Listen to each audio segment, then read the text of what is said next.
Nós estamos iniciando mais um Papo do Bem pela Rede Luz Espírita e hoje nós contamos com a presença da nossa Nicéia Martins, que é trabalhadora emérita da nossa casa, e hoje nós vamos conversar um pouco sobre o culto do Evangelho no lar, o que ele significa, da sua importância para a nossa família, para nós outros. E eu quero agradecer a sua presença, viu, Nicéia? Eu que agradeço. Estar aqui conosco. Então, as considerações iniciais. Então, o culto do Evangelho no lar, ele é extremamente importante a todas as famílias, cristãs ou não, né? E, de acordo com a definição de Joana de Ângeles, no livro do Divaldo, onde ela, na constelação familiar, ela explica que o indivíduo, ele é constituído para a vida em família. E ele está afim, lá no lar, ele aguardar o despertamento daqueles conteúdos psíquicos, né, sublimes. E só através do convívio na família, ele vai ser estimulado para que aqueles conteúdos psíquicos possam vir à tona, ser até eliminados, e o ser humano possa se sublimar.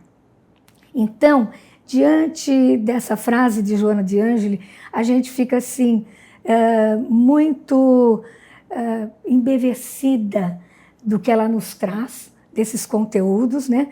E sabendo como é importante que desde o berço a criança possa ser estimulada no lar, e muito mais ainda através do Evangelho, do culto do Evangelho no lar, onde essas arestas vão ser diminuídas através do culto do Evangelho, das benfeitorias, das pérolas de Jesus. Nós poderemos ter a oportunidade de refletir, de nos debruçar, né, semanalmente sobre o Evangelho, e a família poderá então fazer uma reflexão embebida das pérolas de Jesus, uma reflexão de quem somos nós, porque estamos aqui nessa família, de que maneira podemos acertar essas arestas, de que maneira podemos nos evoluir. Então a gente propõe aos atendidos, né, que a gente trabalha com atendimento fraterno, aos atendidos do DAEFA, e todas as vezes que a gente está se comunicando na evangelização também, que a família faça uso semanalmente do culto do Evangelho no lar.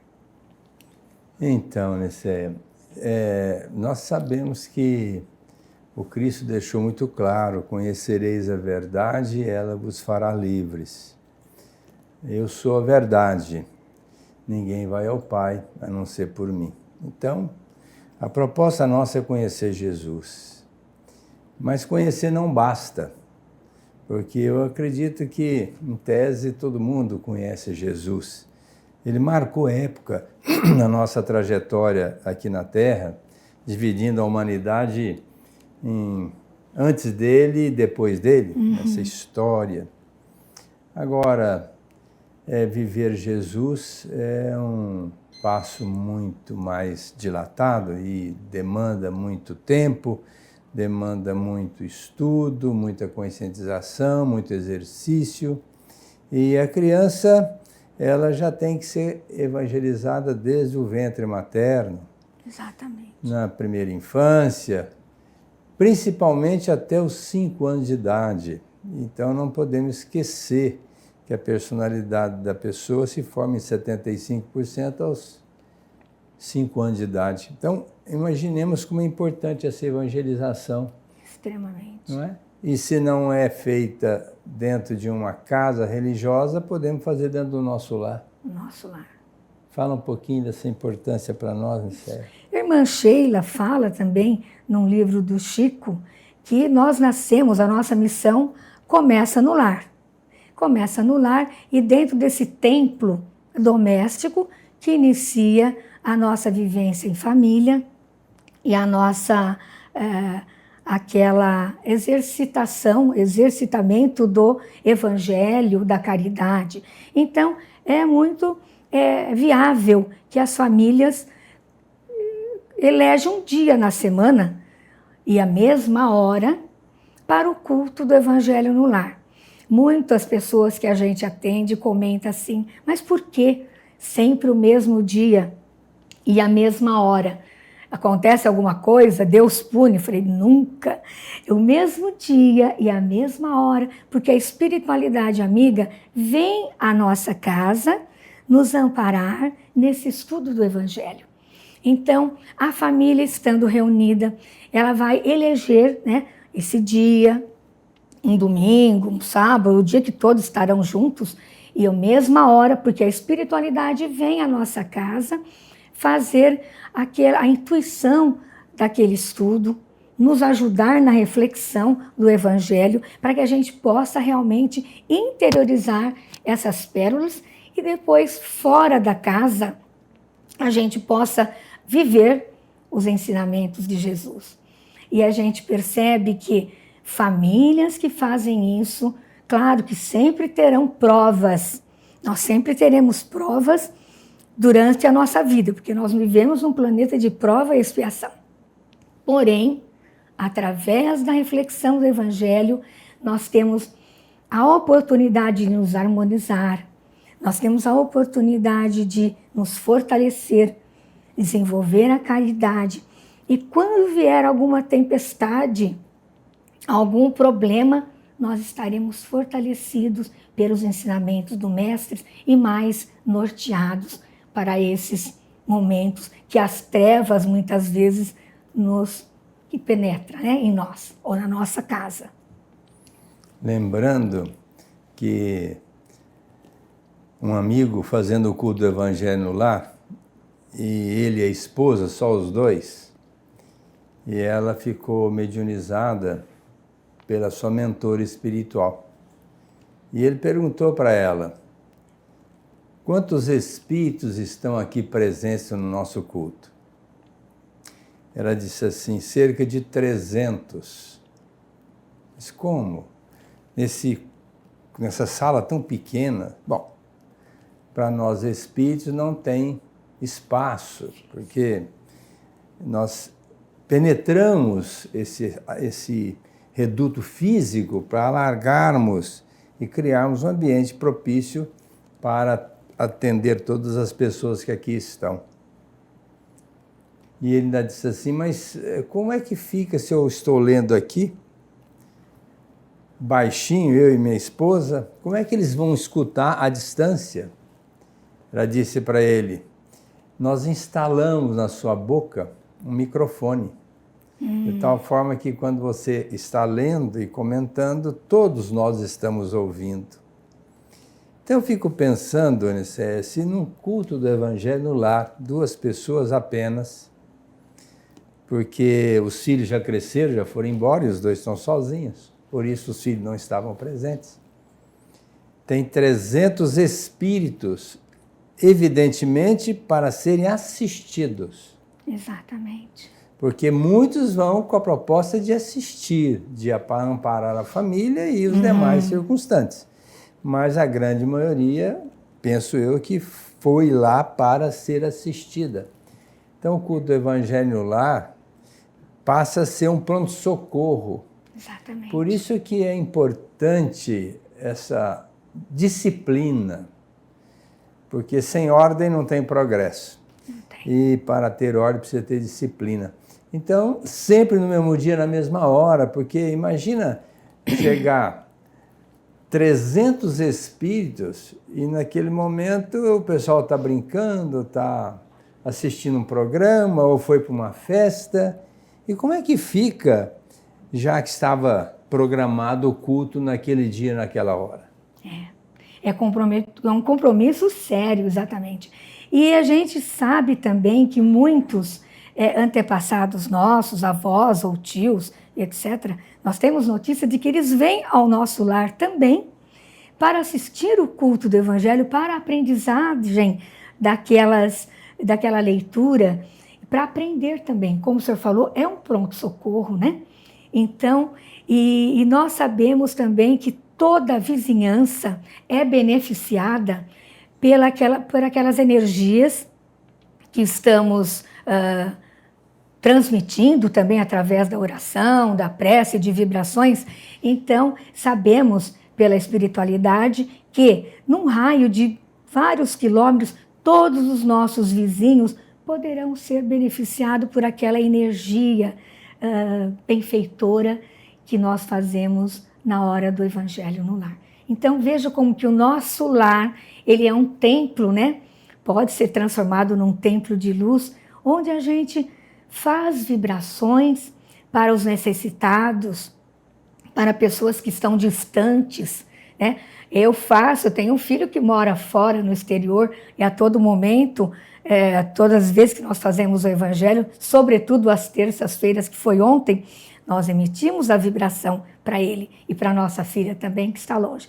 Então não tem distância, está em outro continente, mas sabemos da força da luz e do amor que o Evangelho nos proporciona. Então, como falou na leitura da questão 775, né? Quando Kardec pergunta para os espíritos o que acontecerá com a sociedade no relaxamento dos laços familiares, né? Sobretudo se não há o Evangelho.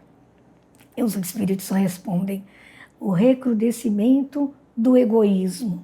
Então, há necessidade mesmo dessas pérolas do Mestre, que é o nosso modelo e guia, de ser feito no nosso lar, ou quando tem as crianças, ou posteriormente quando os filhos já estão longe, estão fora, estão casados, mas ficam adultos, e até uma só pessoa, se ela mora sozinha, ela pode fazer o Evangelho. Ela nunca está sozinha, né? Ela está só uma pessoa, mas ela está, como o senhor falou, centenas ali junto, esperando aquela oportunidade da leitura do Evangelho, daquela energia de caridade. Então, sempre benefícios, né? O Evangelho no lar. Dizem os nossos benfeitores que quando se faz o culto do Evangelho no lar, com rigorismo, com responsabilidade, levando a sério, cria-se uma tela eletromagnética em volta, protegendo o lar. Exatamente. E a grande problemática da nossa vida de relação, principalmente com a família, acontece dentro do lar, dentro de 4 paredes. E ali, se há uma infiltração de alguma entidade inferior que busca nos complicar ou tira partido da nossa vigília e possa nos prejudicar, imaginemos que o culto do Evangelho no lar é uma proteção indizível para a nossa família, porque a partir de então, os nossos amigos espirituais criam uma proteção. Exatamente. Não adentra ao nosso lar entidades inferiores, a não ser para serem assistidas e esclarecidas, mas não com o intuito de prejudicar, porque há uma proteção, desde que se faça sistematicamente o culto do Evangelho no lar. Então, se as pessoas soubessem o quanto é importante o culto do Evangelho, todas as famílias fariam o culto do Evangelho, independente de religião, porque o Cristo é universal. Ele veio com essa proposta: eu vim para que tenhais vida, e vida em abundância. Quer dizer, ao conhecermos a sua proposta e vivenciarmos-la, evidentemente nós vamos mudar o nosso comportamento e vamos criar entraves, porque o vigiar e orar, proposto por Jesus para não cairmos na tentação, é a vigília do pensamento, da fala, do comportamento e a prece que nos coloca em sintonia com os nossos benfeitores. Então, o culto do Evangelho no lar é de um valor inestimável. Todas as famílias deveriam fazê-lo, Por quê? Porque a gente senta à frente de uma televisão que quase sempre não tem boas coisas para a gente assimilar, ou começamos a conversar e, via de regra, estão falando mal de alguém, que isso aí é outro desastre na nossa vida. Às vezes começamos a trocar ideias e acaba em brigas.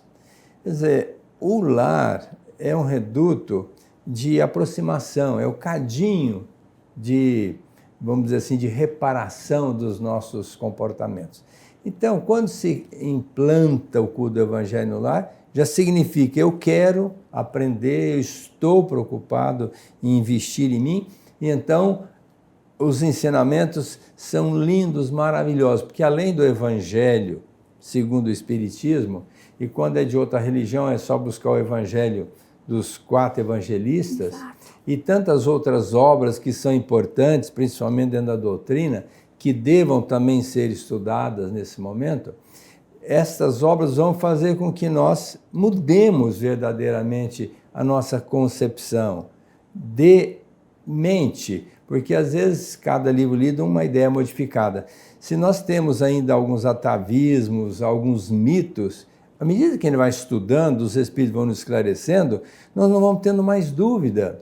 E aí passamos a ter uma autoestima mais elevada, ou seja, eu estou gostando do meu procedimento, do meu comportamento, e eu vou continuar fazendo isso, porque eu com isso vou vencer as sombras do inconsciente, como a Anicéia falou. Exato. Então, porque a leitura constante do Evangelho e de outras obras que a gente pode pegar também no início, como introdução, né?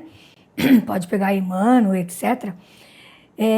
Ela vai nos esclarecer, vai nos iluminar, nos fortalecer contra os assédios das trevas.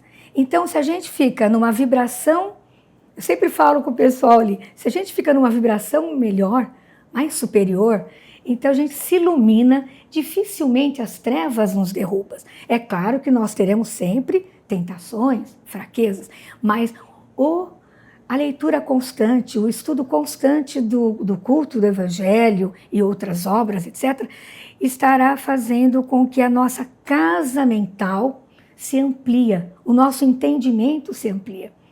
E a nossa casa física também vai sendo iluminada, vai sendo higienizada daqueles miasmas que porventura possam ter, né? Então, é sempre recomendável. E quando nós atendemos pessoas aqui no centro, que são de outras religiões, a gente orienta. A senhora tem a Bíblia? Então tem.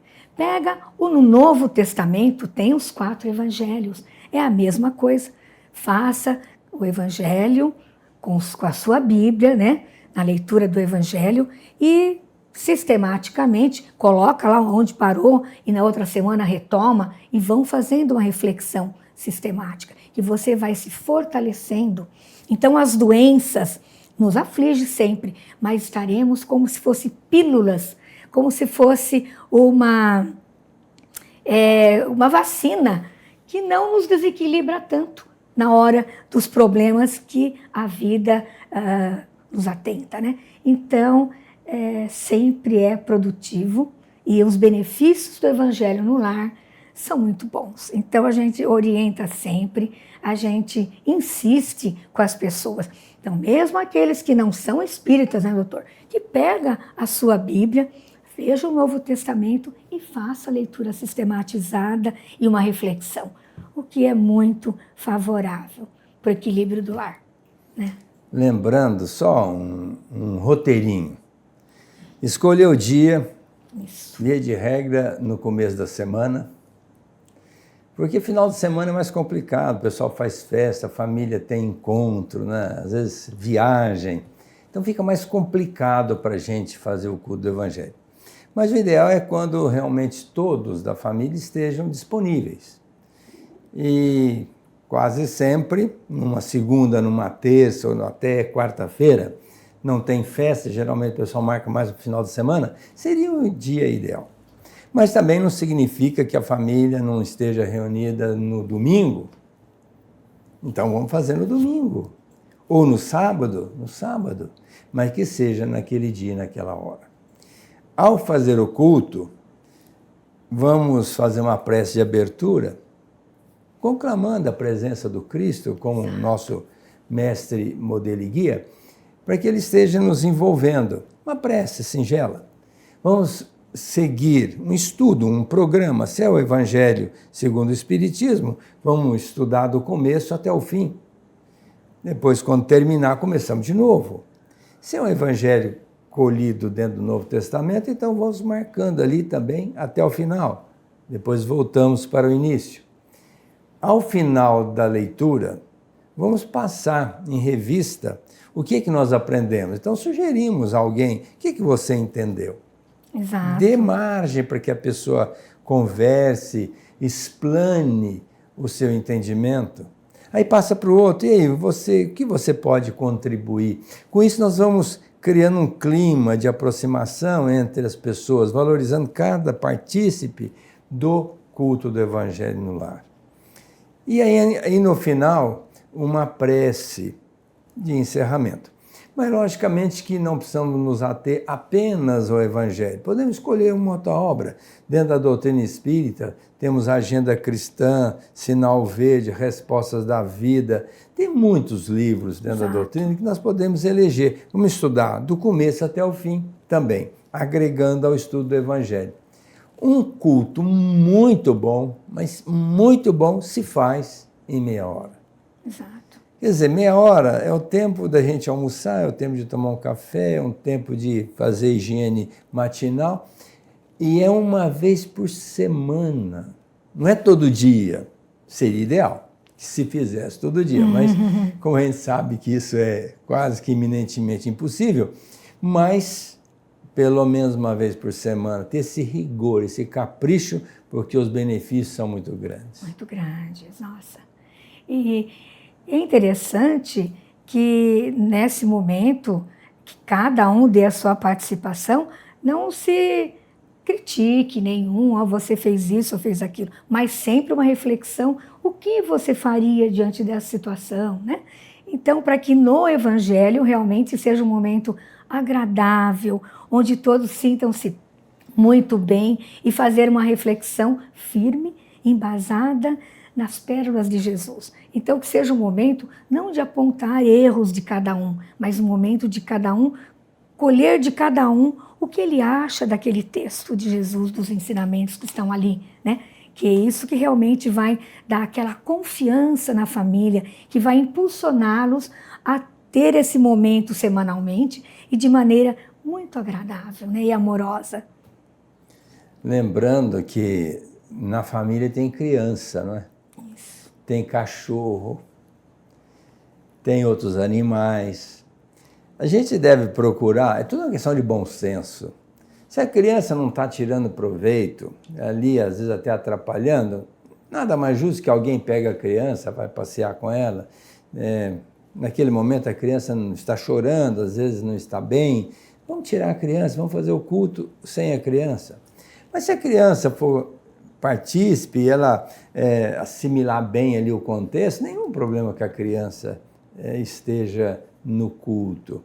Mesmo porque ela também vai assimilando e vai colhendo as vibrações e vai devagarzinho se doutrinando dentro daquela proposta para amanhã ou depois serem os cobradores. Porque é muito frequente, quando se estabelece o culto, às vezes até os pais não estão muito afim ou até desatentos, e a criança, e aí, hoje é o dia do culto, vamos fazê-lo? Quer dizer, aí já na inversão, ao invés dos pais levarem as crianças estão levando os pais. E eu acho isso muito legal. Nossa. Então, chama-se culto do Evangelho no lar. O lar significa, vai tocar um telefone? Vai. Não precisa tirar do gancho. Às vezes é um telefonema importante, vai lá, atende, e depois dê sequência. Se também perceber que o telefone vai atrapalhar, nada mais justo que desligar o telefone e dar asa, permissão que faça um culto sem distração, ficar focado naquela lição que está sendo levada a efeito. Mas lembrando que bom senso é muito importante. Cada família tem a sua conotação, tem as suas habilidades, mas de qualquer forma não se justifica qualquer tipo de colocação para não se fazer o culto do Evangelho no lar. Nós estamos encerrando nosso programa. Agradecemos você, Nicéia, por estar aqui conosco, Prazer. falando sobre esse assunto, e convidamos vocês para a semana que vem estarmos juntos no outro Papo do Bem pela Rede Luz Espírita.